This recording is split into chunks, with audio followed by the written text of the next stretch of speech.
Mandy Kime, who is the Director of Safety at AGC Washington.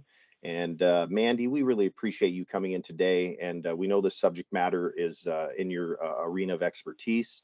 And thank you so much for joining us today and providing us a quality presentation on this topic, which seems to be, knocking on our door more and more. So, Mandy, with that being said, I'll go ahead and give you the floor, and please, we'd love to hear from you. Awesome. Well, first and foremost, thank you all for being here. Thank you for dedicating some time to this important subject. Like Rhett mentioned, I will be speaking at the Governor's Industrial Safety and Health Conference coming up later this month, and it is not the same content today as what we're going to do at the Governor's Conference, so it's non-duplicative. It's what I'm going to talk about at the Governor's Conference is more of an expansion on some of what we're going to talk about today. So with that, I'm going to go ahead and share my screen. Hopefully my screen sharing works a little bit better than what we've experienced so far today.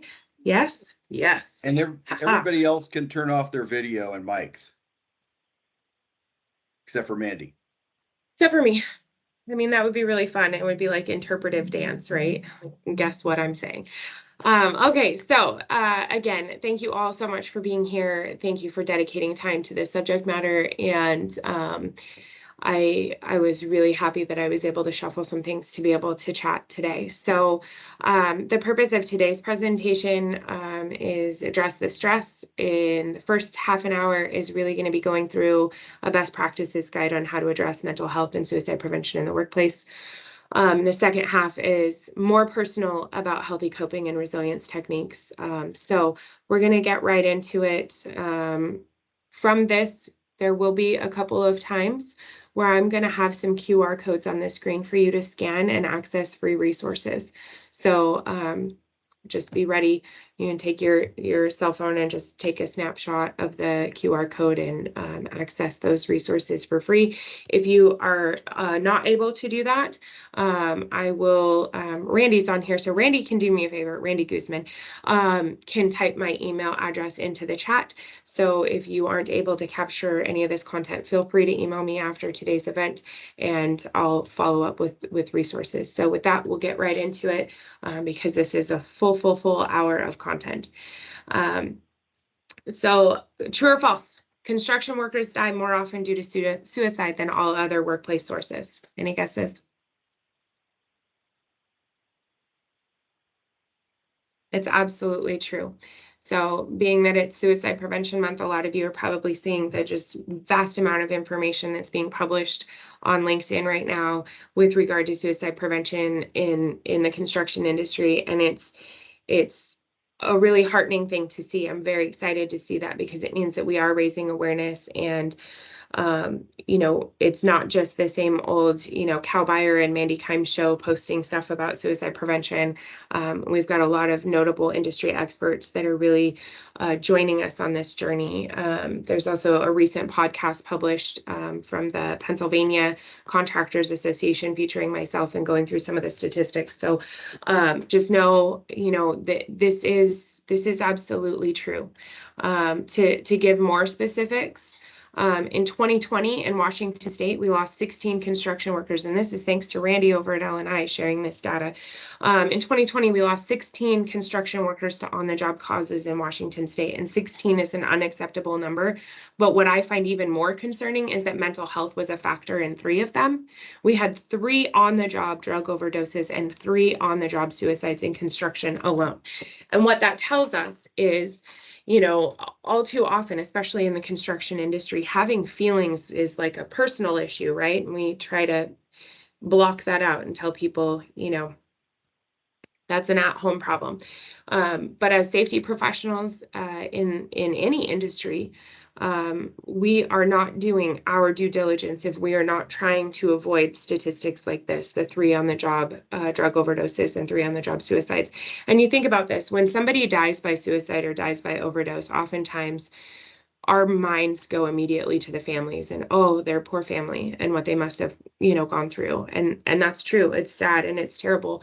But think about these 6 individuals that lost their lives on the job, and think about their teams. Think about the people that show up to those job sites every day following these tragic events.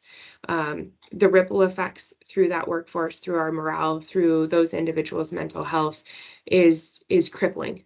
And we have to, as a profession, do better at addressing this. So really kind of want to talk about the statistics of suicide so you understand where I'm coming from in all of this. I get asked a lot, what about the impacts of the pandemic on the suicide? And we'll get to that. But it's really important to understand that we were in crisis and struggling as a country statistically with mental health and suicide before the pandemic ever hit. So these numbers are reported from 2019 from CDC. Suicide was the 10th leading cause of death overall in the United States. It claimed the lives of 47,500 people in the United States in 2019. It's the 2nd leading cause of death among our individuals between the ages of 10 and 34. 2nd leading cause. As a mom of 4, I find that unacceptable. It's the 4th leading cause of death amongst individuals between the ages of 35 and 44. And here's one statistic that I cannot wrap my head around. There's nearly 2.5 times as many suicides in the United States as there are homicides in 2019. So think about the things that we do to protect ourselves and our families from, you know, potential homicide, right? We lock our doors, we have security cameras, we practice situational awareness, but you are 2.5 times more likely to die by your own hand than you are by the hand of someone else. And we don't talk about it. So let's get into the impacts of the pandemic. Generally speaking, adult suicide rates have not gone up since the pandemic. Mental health experts really estimate that this is because adults have a tendency in crisis to switch into some of their more deeply held resilience skills and abilities. But the concern from mental health professionals is as we start to transition into the new normal, whatever that is, as we get into life, you know, that isn't complete with shutdowns and all of that and job uncertainty, that is when the ripple effects and the impacts of everything we as adults have been carrying will hit us. So I was very careful to say adult suicide is not up. Our young people, our youth are in a bigger state of crisis than we've ever seen. Young female admittance to emergency rooms for mental health crisis is up 50% since the pandemic hit. We've asked a lot of our young folks, and so I just, you know, yeah, it's important for us to talk about this as a workplace issue, but every single one of us has young people in our lives, and we're losing our young people at an unacceptable rate, and we have to arm them with information on how to protect themselves, give them healthy coping and resilience techniques, support them, understand the stress and the struggle that they're under. It's a much harder world. I mean, I'm, like I said, a mom of 4. I have a teenage daughter, and there is absolutely no way that I would rather be a teenager now than when I was a teenager back then. It is such a difficult world for them, and facing them with empathy and respect. And also, you know, really looking out for them and giving them tools and resources to have upstream intervention, right? Like the idea here with suicide prevention is not just to catch somebody when they're in crisis and you know, give them one of these hope coins or give them the suicide prevention lifeline number and be like, hey, good luck. The idea is we catch them upstream, we catch people before they're in crisis and give them the tools and resources that they need to be successful in protecting themselves and their mental health. So it's a devastating time to be a young person. So I know that that's all a bunch of sad stuff, and I don't want to stay in that space. And I also understand, you know, if this is a hard topic for anyone, my heart goes out to you if you've lost someone to suicide or substance misuse. It's a difficult thing, and it's a tough burden to carry. So so I just want to share with you best practices guide that I wrote as a portion of my master's research project. If you want the 50-page thesis, I'll gladly send it to you, but I decided that the best way that I could serve the industry is to use my 20 years of industry experience to write a best practices guide to make it as easy as possible for employers and safety professionals to plug mental health and suicide prevention into their existing programming. So through that process, I identified 8 actionable items. They're ranked as either most inspiring by workers or most effective by management. So let's get right into it. These are the best practices. Now, understand at the end of me going through these 8 best practices, you're going to get a copy of this best practices guide. You can keep it. It is not branded to AGC. It is free, open source, and it will always be that way. That is my gift to the industry, and my sincerest hope is that it gets in as many hands as possible. So if you know other people that could benefit from this, please feel free to share it. It's out there for use. And a lot of these best practices have relevance in other industries outside of construction as well. So in this best practices guide, a few things to note. First and foremost, it's not linear. Don't do step 1, step 2, step 3, step 4. I want you to look at all 8 of these. You might already be doing some of them. Whatever you aren't actually doing, I want you to think about, how does this fit with my existing company culture? How does this fit with my existing programming? And which one of these is going to be the quickest and easiest to implement within our organization? So it's not linear. You know, pick the things that you feel resonate with your company, your organization, and their existing culture, and then work from there. Okay.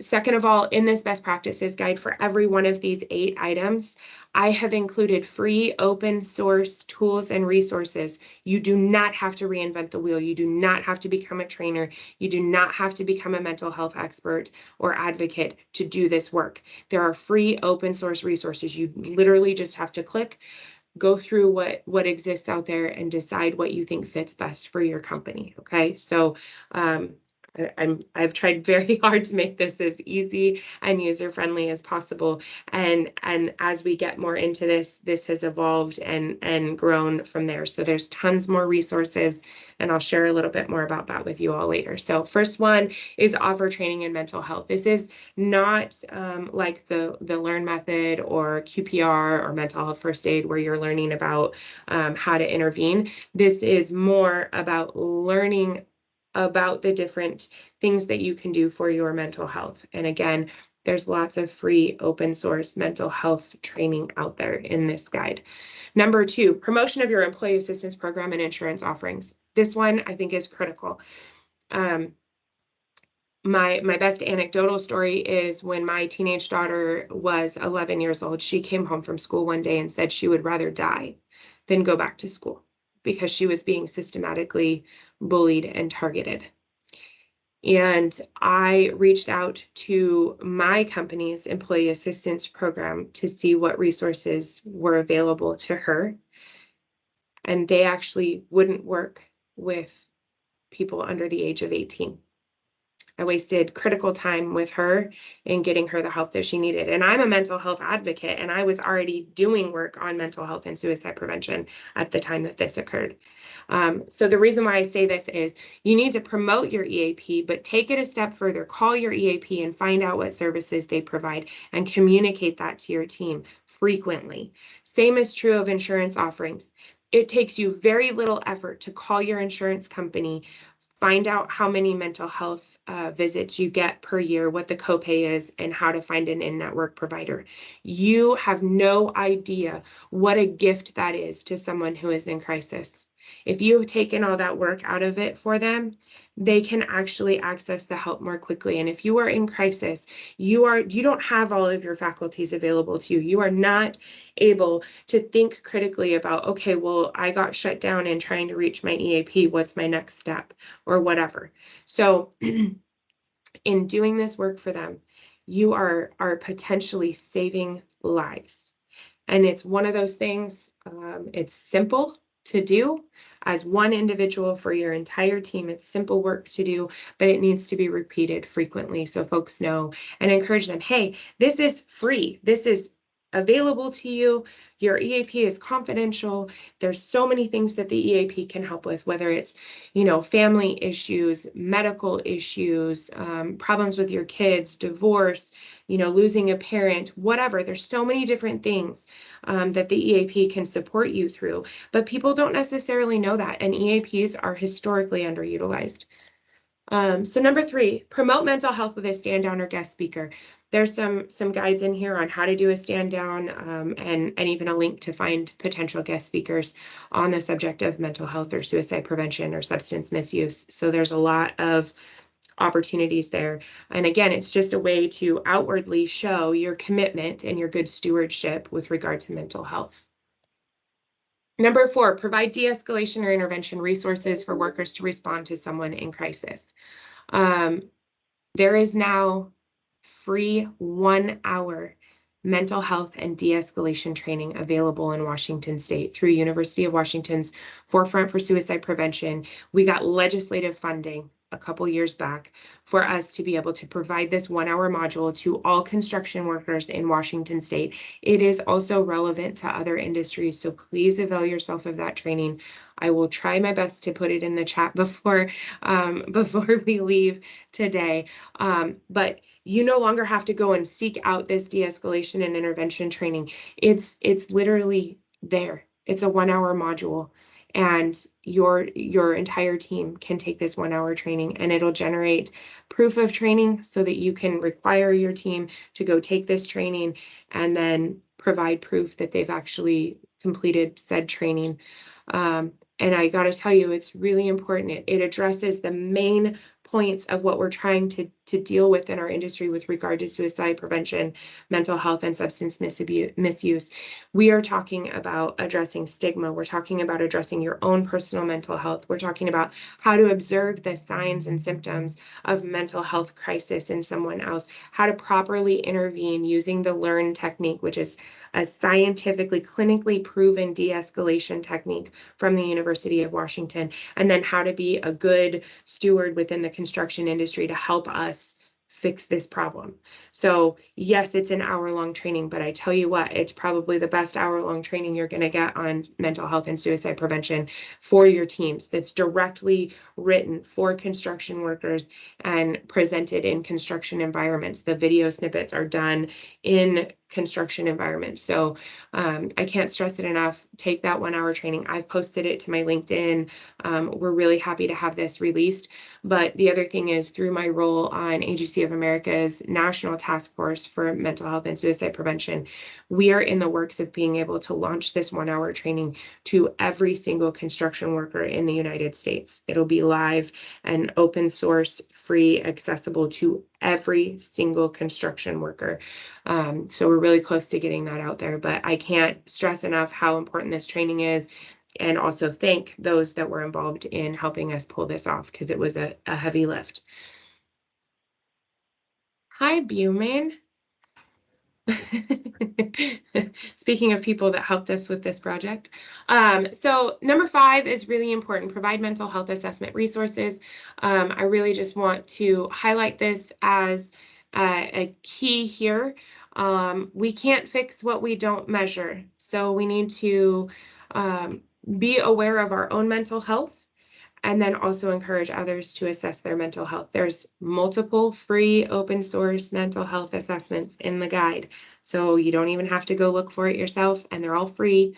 The way that I promote this, or the way that I would encourage you to promote it, is, hey, I've taken a mental health assessment and I learned some things about myself. You can also learn some things about yourself and grow and get better by taking a mental health assessment. And it's a good idea to do it frequently, right? Because we're human beings and we change by nature. So that is number 6 or 5. Number 6 is talk about the importance of mental health routinely. So weave it into your toolbox talks. If we are willing to start all of our company meetings with a safety minute, why not make you know, a fourth of them about mental health. And they don't have to be heavy. You don't have to be talking about suicide all the time, right? You can talk about self-care. You can talk about healthy habits. You can talk about the importance of sleep. You can talk about, you know, the importance of physical activity or even healthy, you know, hobbies. There's so many different ways that you can work mental health into your meetings and your overall culture. Also using company communications, your social media platforms to put it out there. And when you're using social media, that's great because you're not only telling your own team that this is important to you, you are communicating to the rest of your, you know, community that you're a good steward of your workforce, you're a good steward of the community, and that you're committed to mental health. So I know that the AGC of Missouri chapter, they have actually created, and pretty soon we'll have a national clearinghouse with all these free resources and more than what's in my best practices guide. But they created a series of toolbox talks for Mondays called Mental Health Monday. So you could even utilize those, or you could do your own thing and just say, you know, every time we do a meeting on a Monday, we're gonna weave mental health into it. Easy peasy. Number 7, a written program on mental health and the resources available to folks. Listen, this is not like a normal APP sample program, right? It's not like a fall protection program where it says thou shalt tie off if you're over now 6 feet in Washington State for construction.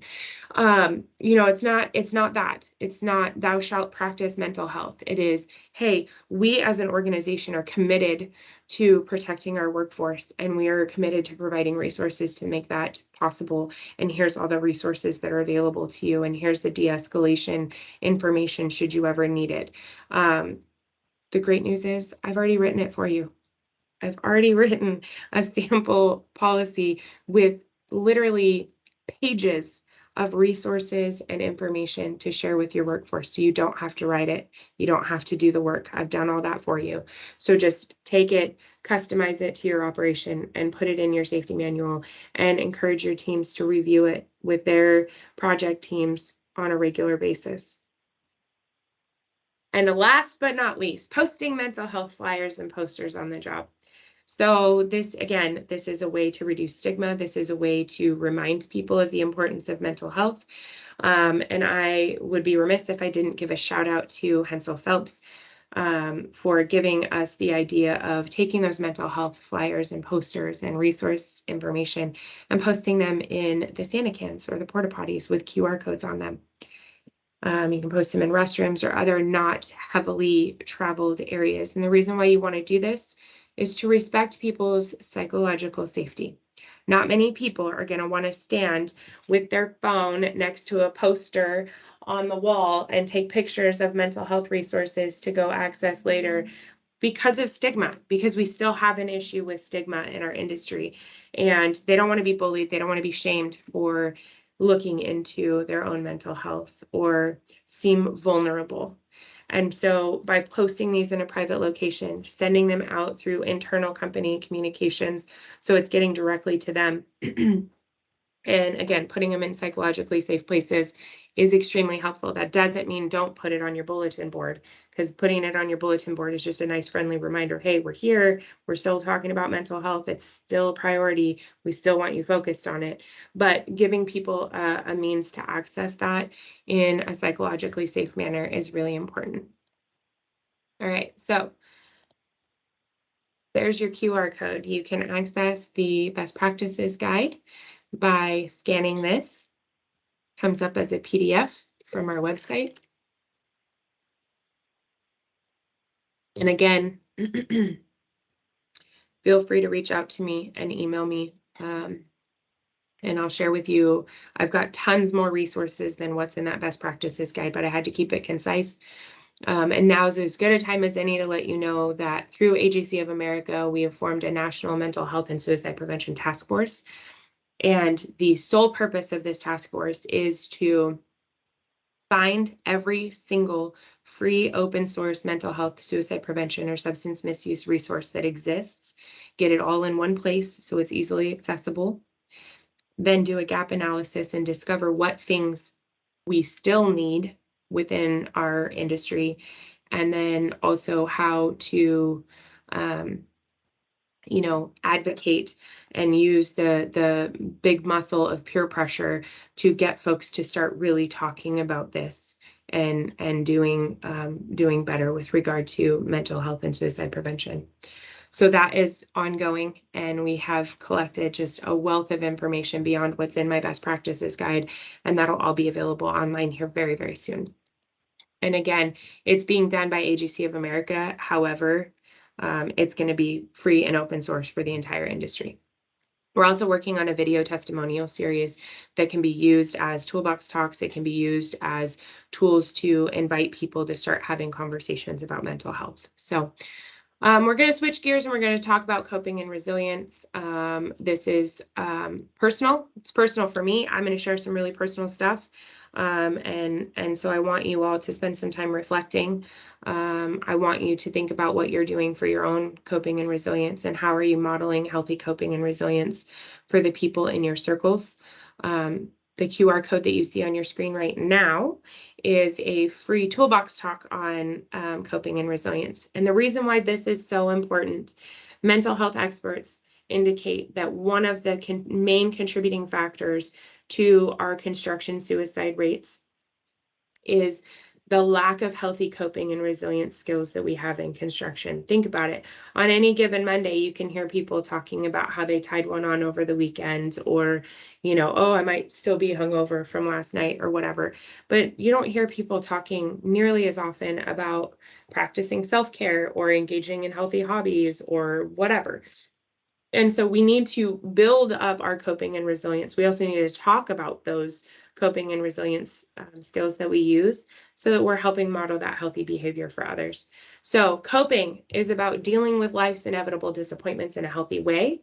Resilience is just about bouncing back from those difficult experiences. So coping is kind of like getting through it, and resilience is about the bounce back. How do you come back and manage? So again, like I said, this is going to get personal, and I want you all to respect your own psychological safety.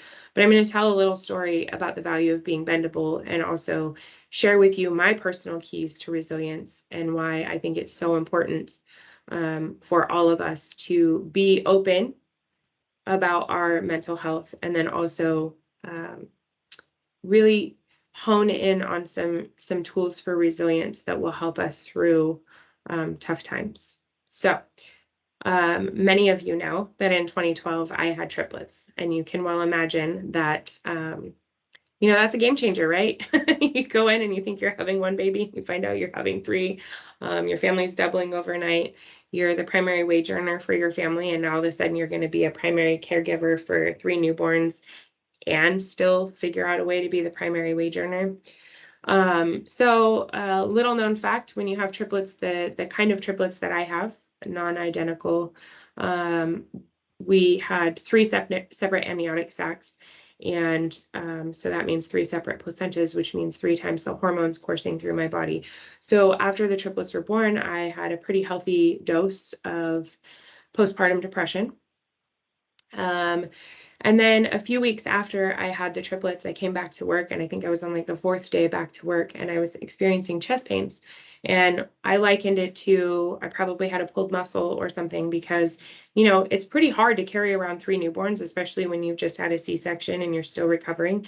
And so the way that I found best to do that is I would put all 3 of them in this laundry hamper that I had with a towel in it, and I'd set them all in there all swaddled, and then I'd be able to carry them, right? And so I felt like I probably just had a pulled muscle. But it got to the point where in October of that year, I was no longer able to stand upright and fully breathe. And so I went into the emergency room and found out that I had multiple blood clots in my lung and lost 30% of my lung, and got to spend a week in the ICU. That week I spent afraid to close my eyes and fall asleep, because I was afraid I wasn't going to wake up. And I had spent the 12 weeks leading up to that getting my triplets all on the same schedule. So they ate at the same time, they slept at the same time. That was a pretty massive undertaking. And now my kids were being split up between my mom, my husband at the time, and one of my dear friends. So my schedule was out the window. I wasn't with my babies. I wasn't with my older daughter. I was, trapped there in the ICU completely by myself because everybody else that I knew that cared about me was busy taking care of my babies.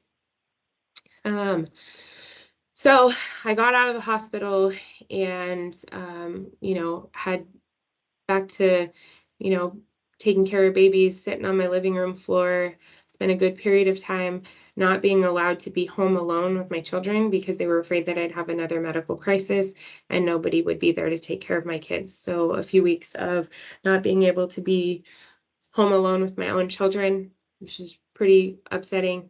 So I had to have people come by and babysit me. And during that time period, I was in a phase of pity. I was in an extreme amount of pain. I wasn't sleeping, A, because of babies, and B, because I was going through a medical crisis. I was really stressed about what that was going to do for my job. And obviously finances after, delivering triplets, you can well imagine the hospital bills and then going back and staying in the ICU for a week. There was a lot of stress there and a lot of really expensive medication. So I was spending a good deal of my time sitting on my living room floor, changing babies, feeding babies, burping babies, and feeling like I went from this respected professional to this is what I'm doing, and I'm tired, I'm overwhelmed, I'm overworked, I'm every kind of messed up. And one of the days, well, we'll get to that anyway. Um, so with some help from talking to a therapist, dealing with friends, and even for a period of time being on medication, I was able to bounce back. But the other thing is I learned a lot of things during that process that have helped me with my resilience to date and going through other very difficult things. So I'm going to give you a few of those keys to resilience, and hopefully some of them will resonate with you. Just like the best practices guide, this is Mandy's roadmap to resilience is what works for me. Not all of this is going to resonate with you, and that's okay. Take what works, throw out the rest. But I would encourage you all to pick at least one or two resilience techniques and really work to deploy them in your life. So up first is lower your standards. And I liken this to when my oldest daughter, she was 4.5 at the time that the triplets were born. When my oldest daughter was little, before the triplets were born, she went to school or daycare every single day in a perfectly matched outfit, her hair styled.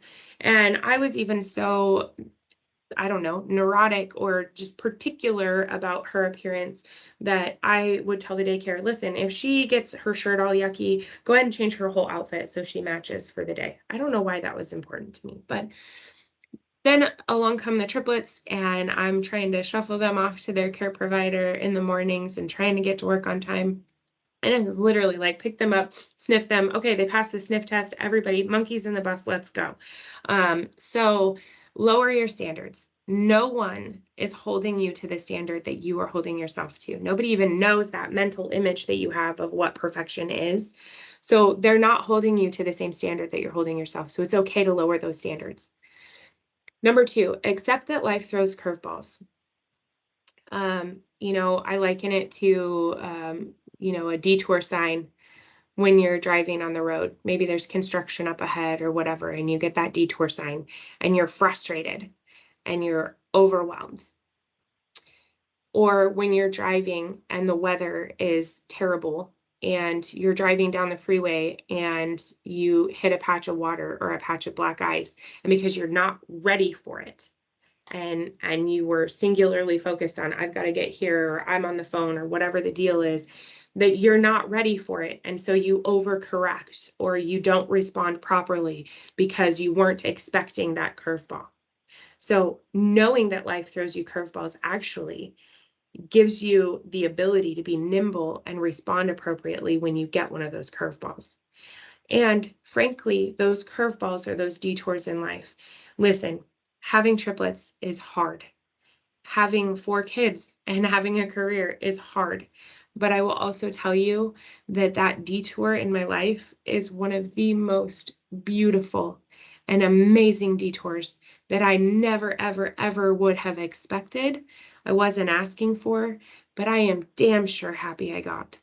So accepting that you get those curveballs actually allows you to embrace whatever the blessing is, whatever the beauty is of that situation, if you're already accepting that it's coming. Understand that the suck is temporary. I know in the military, there's the old adage of embrace the suck, and it's true. We spend so much time talking about the sucky things that happen to us that we actually literally miss the temporary good stuff because we're wrapped around the axle over something being sucky. Guess what? Bad things are going to happen. They are. But if we're so busy thinking about them, we're actually missing out on the equally temporary, wonderful things that are going on in our lives. Positive self-talk. Every one of us on this call today has a 100% success rate of surviving whatever difficulties life has thrown at them. So, being able to reflect on those successes is really important. Next is reframe. I talked a lot about the depression. I had crippling anxiety, postpartum depression, and PTSD from what I went through. I was in a bad place. And one game changer to me, was my girlfriend came by when I was in that period of time having to be babysat every day with my children. She came by, and as she was leaving, she flippantly said to me, "Isn't it cool you get to do this?" And off she went. And I went back to my living room and I bawled my eyes out because the entire time I was like, oh, I have to change diapers. I have to feed babies. I have to, be up with them during the night, instead of saying, I get to do this. And that applies to the workplace. That applies to so many other aspects of my life. So many aspects of hard stuff that I have to do on the regular. Some of you are aware in this role at AGC, we help respond to critical events. So I was boots on the ground within an hour of the Seattle Tower crane collapse, within an hour. And I could very well have spent that entire drive up there to that scene, knowing full well that I was going to see some pretty horrific stuff.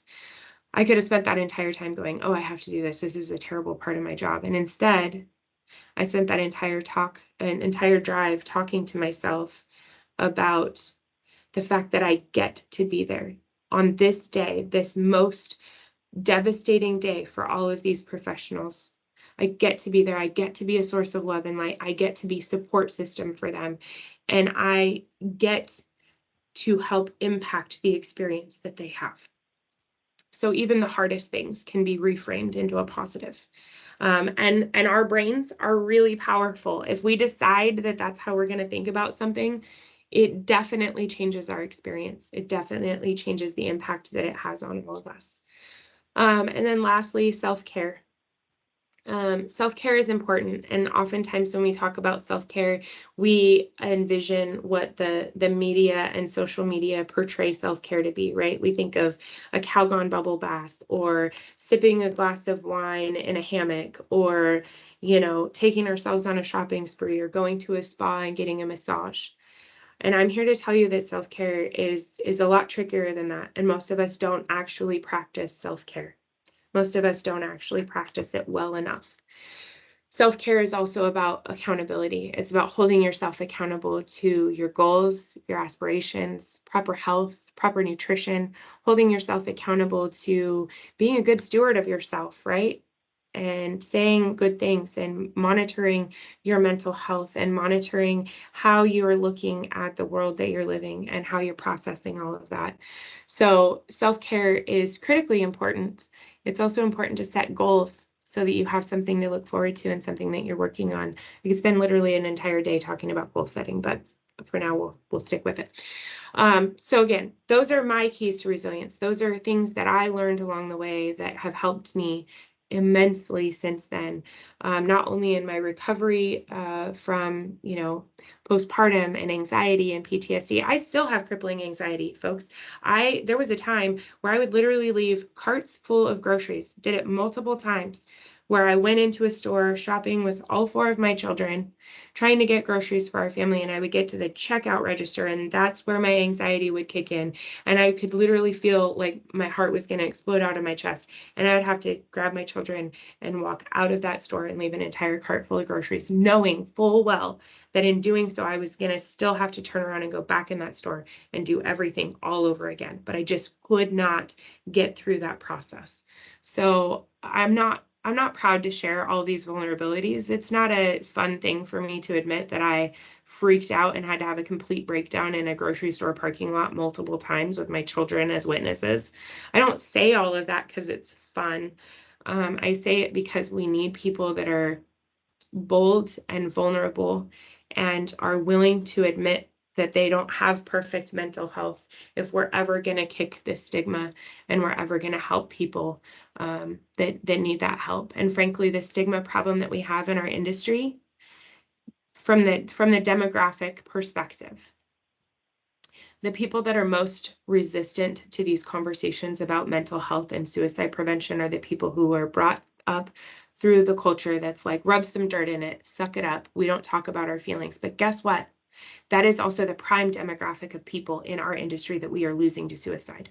So if you have people within your organization that are resistant to these messages, they need to know the statistics. They need to understand that they are 2.5 times more likely to die by their own hand than the hand of someone else. And we need to share that.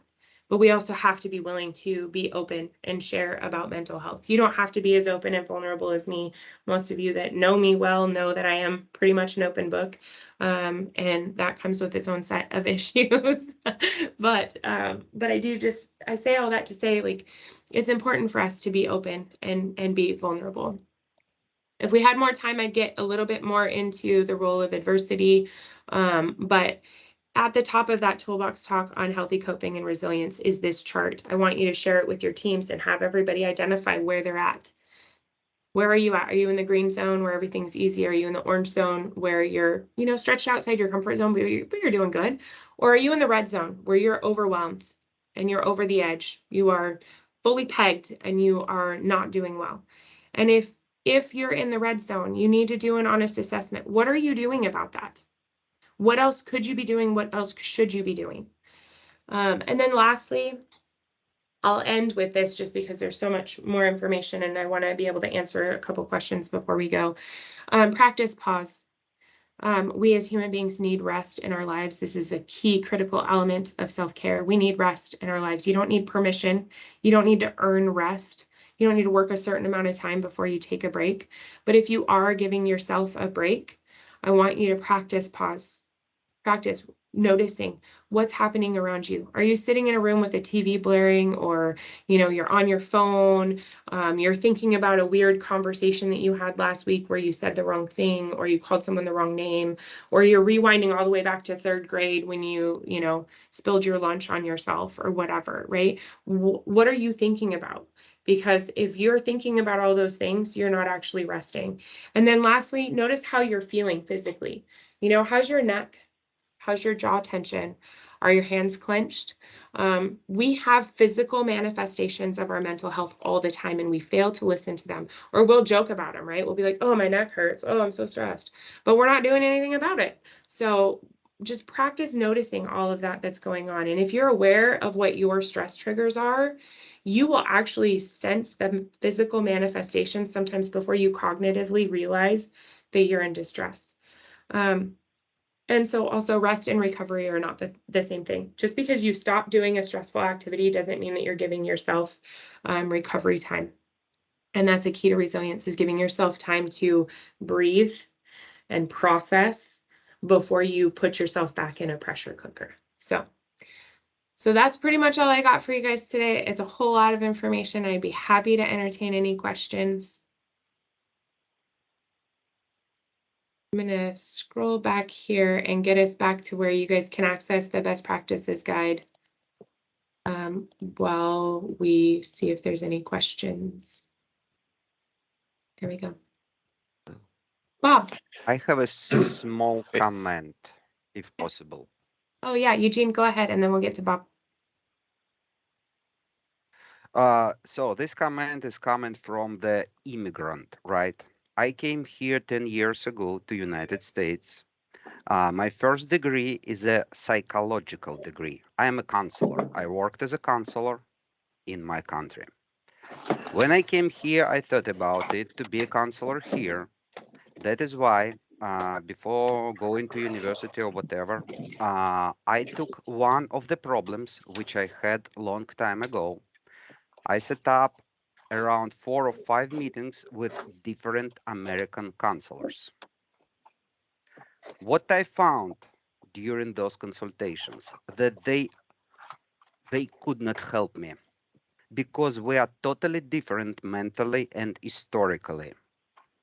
So, and my point of the point of my speech is that in most cases, what can help an American is much less likely to help non-Americans. Correct. Therefore, when creating such programs, it's necessary to involve psychologists of different nations, right? Who know better the psychological characteristics of their people. Absolutely. That is And yes, and the okay. similar problem when it's about safety, when I did research about what people, so sorry, I am confused a little bit. So when creating the trainings for the construction people, it can be fall protection training, safety protection, whatever. So also we need to take in account their where they are from. Yes, absolutely. I mean, that is definitely a down the road conversation, but we've got to start somewhere, and employers have to start engaging on this now. And as we evolve into deeper conversations about mental health instead of surface stuff like take an assessment or access these resources. But yes, your point is spot on. There's cultural differences, there's historical differences, there's all sorts of things that play into our mental health. So I really appreciate the comment. Yeah, Bob. because many things which you Oh. talked about, I even cannot accept. I cannot accept them. As well as I know many guys from my country, they will not. And this is the problem. It's what we need to take into account. Thank you. So my question was, what do you know which you sent this 9-page PDF? The de-escalation training is It's that not link? in there. It's not in there. Let me pull the link for you, Yeah, and I'll put yeah. I'll put that in the chat. If you put Thank you. if you put that in the chat, that would be fantastic. I'm looking forward to that. This is fantastic, though. I got to tell you, this was. I knew you had a big brain, but I didn't know that you had that big of a brain. Well done. Thank you. Let's see here. Here we go. I got a link for you here. It will require you to register for the training in order for it to generate information to prove that you've had the training. And it's an LMS system. So This was a great presentation, Mandy. Thank you so much for the information, and thank you so much for your time. Do we have any other questions for Mandy before we wrap the program up today? No other questions? Well, Mandy has provided her